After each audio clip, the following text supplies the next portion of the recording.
let's talk about the honor. Tell me what it means after all these decades, and the passion that goes into putting effort into the performing arts and touching people's lives through the arts.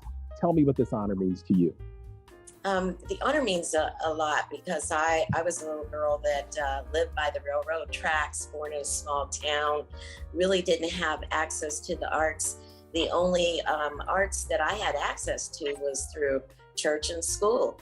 You know, you learned to recite at church, you learned about poetry at church. I remember my very first two lines at 3 years old for Easter.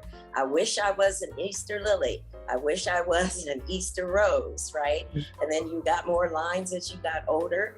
And then at school, we did learn about, well, I knew a lot about Broadway shows when I went to college, having never seen one at all. I knew a lot of Broadway music.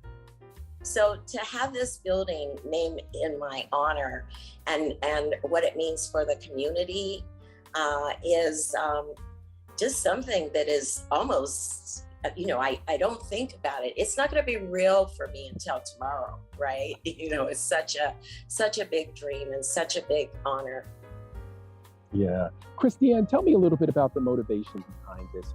At a time when school districts and municipalities are cutting access to the arts and making it more difficult to pursue careers in the arts, what is your motivation and what keeps you passionate about keeping the arts alive?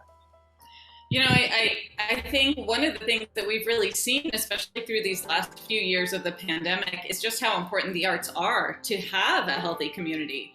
Is that the arts are, and theater in particular, is one of the few places where you come into a room specifically to listen to someone else's story, right? Our job is to tell a story so well that it transports you and has you understand the world in a different way, you know, has you look at the world in a different way. And so to me, I'm a very strong believer in that theater and the arts are one of the best ways to transform society and to create a healthier and more equitable and more honest society is by taking the time to listen to each other's stories. Yeah. Joy, tell me a little bit more about your involvement here, because, you know, when we talk about equitable societies, I mean, that is the conversation that permeates America right now. Anywhere and everywhere, we're having those conversations. But the arts seem to unify us like a great story. What is it that makes the art special for you? What is it that makes the art special to me? Well, like Miss Dea, I started out performing in churches, and I grew up watching my great-grandmother say her poetry in church, and I wanted to be just like that. And my mother worked very hard to give me, put me in the right places to give me access and opportunities to go farther than what I even thought that was possible. And so with an organization like New Village Arts, especially naming a building after Miss Dea, a Black woman in California, it's a huge beacon of opportunity for everybody. And so this is very important to me, also to be here and greet people and let them know that everyone is welcome. Yeah, that's an amazing story, and I love exactly what you're saying. Ms. Dea, you know, here in Atlanta, we have an amazing arts community as well. You know, everything from music to arts. We have wonderful little playhouses where people who come to Atlanta to get discovered can go there and hone their craft. What does it mean for you, for this building and this honor, to move the next generation of performers forward? Well, you know, that's what it's all about, and that's one of the reasons that excited me about having this building in my honor is that for years I've had a fellowship that is for women of color. It enables them to get into jobs that are traditionally closed to them in the theater, behind the scenes, scenic design, lighting and sound design and different things like that. And so with the building, it's going to expand that program. And it's kind of a career-changing program, and it happens very quickly. So it excites me to know that there will be more people, more women, and more people of color that can benefit from this. We'll be able to expand the program greatly. Yeah, I grew up in New York City and had the benefit of going to see many, many Broadway shows. Ralph Carter is a family member of mine, a cousin, and starred in Raisin on the Sun. And I can remember the family trip going down to Broadway to watch him and how it impacted my life. Yeah. Right. Yeah. And the one thing I love about the theater, and Christiane, maybe you can talk a little bit about this for me, is you can be yourself. You can be who you are in the theater and be accepted for who you are and the talent you bring. Mm-hmm. Yeah. I think that's so true. And I think that we still have some work to do. I don't want to pretend like it's all okay, because one of the things that we've learned even more so, thanks to in the theater community, thanks to the work of so many artists and activists over these last few years, is that we have felt like it. We may have tried or thought we were, but we weren't doing as good of a job as we could. So there's still more work to be done to ensure that everyone can come as they are and are celebrated for who you are, where you are, and what you bring. But that is the goal, right? And that's one of the reasons it's so important to have Dea's name at the top of the building, right? Is that we are hopefully broadening the understanding of who theater is for, what theater is about, and making those opportunities very visibly available to everyone. Yeah.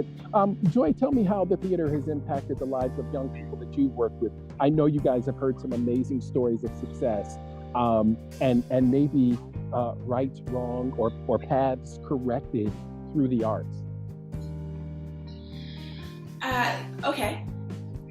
During, I was directing 12th night at one of the local high schools here. And a lot of the students assumed that they knew exactly what role they were going to get based on past play selections. But they didn't know that when I walked in the room, I was going to shake up everything. And, and from the casting and the way that the show was done, they were so excited to do something different, especially with Shakespeare. Something that, is so traditional and boring and academic, taking it off the page and again being taught and directed by a Black woman who you don't usually see handling that type of text. They, one of the students went on to go to NYU in their acting school, and other students, actually the person who built our set was built the set for Into the Woods, for Into the Woods here at New Village Arts for our show in this current season.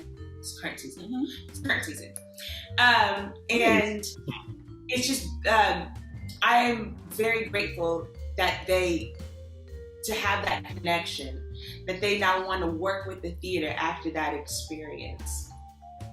Yeah, that's just those are great stories. Yeah, I'm sure there are many.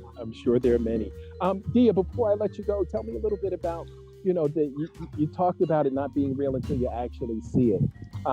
But this has to be something amazing to just have that feeling of accomplishment and to know that all that hard work you put in was not in vain, and you're going to be able to touch many, many more lives, even after we've gone on to glory.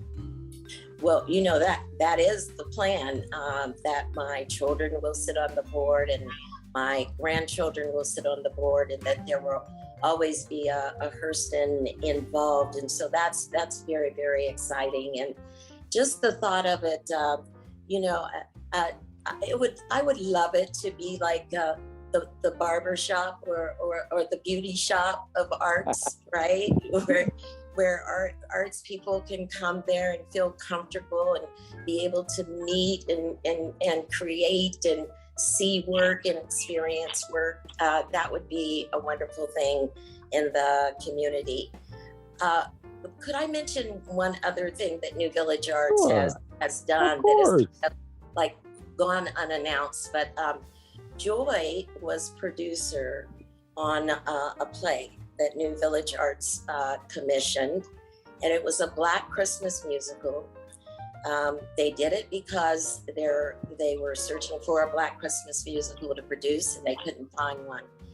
And they gave us a chance to produce this, to write, and I was the writer on the project, and we had 3 other creators. And I'm just saying what breaking the mold can do. It was voted the #1 live performance in San Diego last year. This just, so that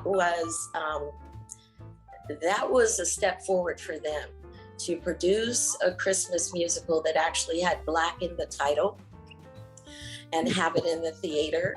That was kind of that gave me an idea of what this building can do, what this building will be about. It's very special. That is amazing. So I have some good friends. I was telling the ladies before you joined us, I have some good friends in San Diego. I'm going to help spread the word to them, and they're going to tell 2 friends and so on and so on. And if they don't know about you, they're going to find out about you in a big way. So congratulations to you, Dea. Christiane and Joy, congratulations on this honor. And please, at New Village, continue the passion and doing what you're doing, because I know you're touching so many lives. And thank you for appearing on the Atlanta Daily World Spotlight. Thank you. Shout out to my family in Atlanta. There you go. Everybody knows somebody in Atlanta or has some family here.